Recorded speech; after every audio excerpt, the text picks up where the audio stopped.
The ragdolls in 2D RSGs have evolved over the years. First we had blobs or circles, then he was hell-bent on getting into shape, a different shape, so he turned into a square and a bunch of rectangles. But he wanted to be a real boy, so he booked an appointment with a plastic surgeon and became this. So he started taking some beauty supplements and voila, became this. In the future, I guess someone will smooth out these pixels and we'll have something more realistic entirely. But being butt naked wasn't really his thing, so he went to a tailor and looted the clothes off of his corpse. Why buy when he can loot?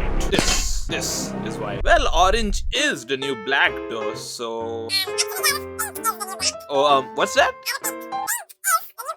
Guys, I've just received confirmation that actually pink is the new black. Apparently, orange is just so last year. So anyway, here we are in regular human workshop, and amongst two PC games that tried to emulate the success of People Playground. The other, of course, being Action Sandbox. So let's dive into it. So once we enter the map, first up we've got a spawn menu. Under that we've got a life tab, which of course allows you to spawn in our 3 different types of humans. Their designs are easily the best amongst all 2D RSGs that I've played till now. Then we've got the weapons tab, and check this out, there's some weird shit in here. Like, what the hell is an S pair? Like, you take a fruit, add an S in front of it, and now it's apparently a weapon? Like, you can't just take any random word, then add S in front of it and then turn it into a weapon. Oh, what the hell? He did it again. And it's so blatant this time. S word. I want to smoke what the developers have been smoking while making this game, man. And what is this? This is not what a bat looks like. Where its wings? And you got the bat, but where its balls? Guys, this is called a crowbar, it seems. What do you think? If you paint a metal beam red and bend it a little, that crows will come here after dark and start drinking? Now, you gotta make it nice and cozy for them, like in a birdhouse. This developer clearly did not study Ornithology 1 in college. Despicable! Now it's time to check out ranged weapons. There's a bunch of regular weapons, but there's also this blaster rifle, flamethrower, and rocket launcher. Making a ragdoll grab stuff in this game feels more intuitive than People Playground. You can even make a ragdoll grab weapons with both hands. Sometimes I wish that I too was a weapon. Under explosives we have dynamite. You know, the full form of TNT is trinitrotoluene. Trinitrotoluene. I know why they call it TNT now. What? Trying to humiliate me by getting me to pronounce an overly complicated scientific name? Tired of this. Die! Just die already! This land is not mine, yours, or theirs. It belongs to everyone on God's green earth. Come closer, comrades. Oh, what is this? Land mine? No, this land ours, brethren. Hold up! This is the fashion police. For your fashion being so last season, you are hereby sentenced to be executed by an explosive Mark III missile.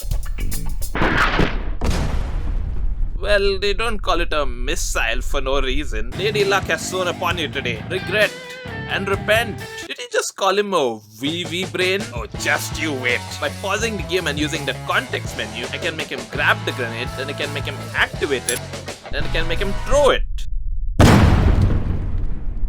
You're supposed to open your fingers while swinging your hand. You know what? He was right about you. Oh, look out! It's a smoke grenade in cotton candy flavor. This is how you lure Gen Z into signing up for the army. Now let's move on to the automation tab. In it we've got a timer. It's counting how many days his dad hasn't returned after going to the store to get a box of milk. We're going to be here for a while. A gyroscope. You throw it and it will measure the chances of a dad returning after going to the store to get a box of milk. 0. Huh? Don't you worry, little fella.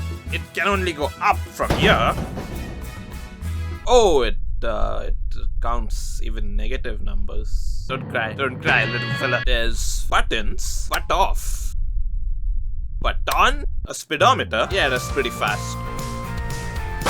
Oh, looks like Parallel Universe Jazz was testing out the same thing. There's a distance meter. It can measure the length between many things, such as the distance between 2 heartbroken lovers. So close, yet so far. This guy isn't only heartbroken though. He's also kidney, lung, and liver broken. A force, touch, and impact sensor, a time delay relay, a logic gate, and a toggle switch. I keep mentioning some of these like I actually know what they do. A fire detector, useful for when you have fires. You're on fire, buddy, in case you didn't know. A motion detector, useful to detect movement. A life detector, that thing is going to show negative for me. And finally, a presence detector. Hello? Is there anybody in this room with us right now? Then blink the red light twice.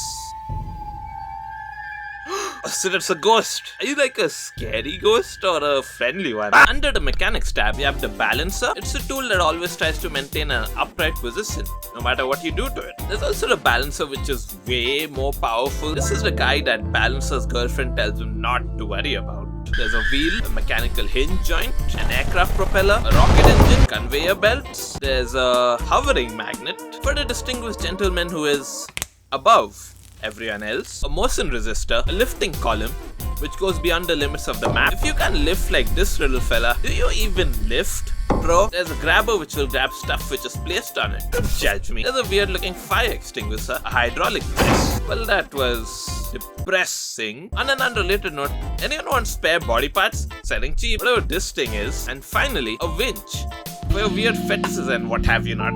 Under the construction tab, we have all sorts of wooden, metal, concrete and brick shapes that can be used to create all sorts of contraptions. I built a doghouse for this fella. Hey, it was either this or the hamster wheel. This fella got lucky meetings. Now it's time to check out vehicles. There's an electric scooter, a Vespa, a golf cart and even a monster truck. Getting humans under vehicles is as simple as spawning them under vehicles and making them grab onto the handles. These guys clearly prefer the roof cam as opposed to the chase or cockpit cam. Wise choice. You can also put in as many ragdolls as you want in any of the vehicles. I mean, they don't really fit in properly, but that's their problem, not mine. Under the chemicals tab, we have a whole bunch of vials which you can inject into humans via syringes, an injector or an injection gun. There's an acid vial.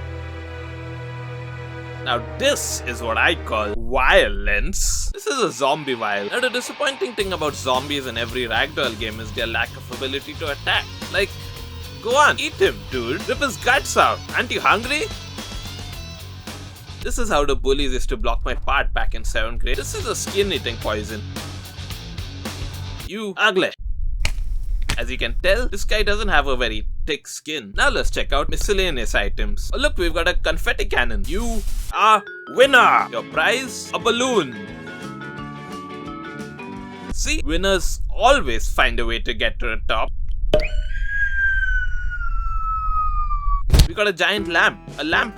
What happens if we spawn the human inside the lamp? His feet are now lamp. Will most certainly light our path forward. There are a few other lights, all of which you can set the color of, except for a flashlight. There's a chair and a table. No ragdoll game is complete without these. A warning sign and a text display which you can edit to say whatever you want. Now that we're done with the spawnable stuff, it's time to check out the maps. So you've got your regular small and huge maps, but beyond that, you've got a straight up planet. It's Pluto, the dwarf planet. Wait, isn't the term dwarf offensive? Well, definitely less offensive than gas giant though. It has working gravity and everything.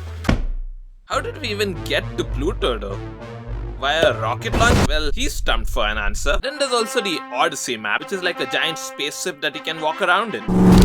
Or drive around in too. Whatever floats your boat. Now let's check out the tools. They're similar to what you'd find in other 2D RSGs, and the interesting ones include the Ghost Link tool, which allows objects to pass through each other. So basically, the same thing that constipation medication does. I mean, this guy was being an asshole by not letting the other guy pass, so... And a bunch of varied attachment tools. Actually, that's what the tools mostly consist of. Now let's check out the, menu options. They allow you to destroy all objects, all alive objects. So basically, you can become double Thanos, destroy all debris, and there's also a button which allows you to see all of the physics layers. I will get to that in a second. There's a slider which allows you to set how bright the room will be, a slider which allows you to set the speed of time. You can even set the gravity from right here itself. There's also the handy handbook which teaches you how to successfully operate your human workshop. Now let's check out the context menu. It allows you to copy, paste, delete, freeze, lock your camera onto an object, cancel gravity for an object, make it unable to collide with anything, set an object on a physics layer.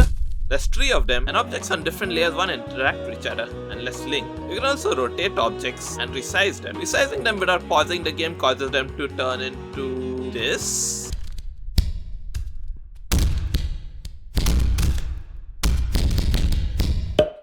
You can also control your ragdolls meticulously and inspect them. Right clicking also allows you to control machinery and make specific alterations to them. Now let's check out the skins editor. You simply download the template from the game, then you edit it in an image editor. I made the ragdolls for Mutilated Doll too. I give this guy a bigger butt. It didn't exactly fit into the parameters of the ragdoll. No refunds. I made myself in the game as well. My graphics tablet was malfunctioning.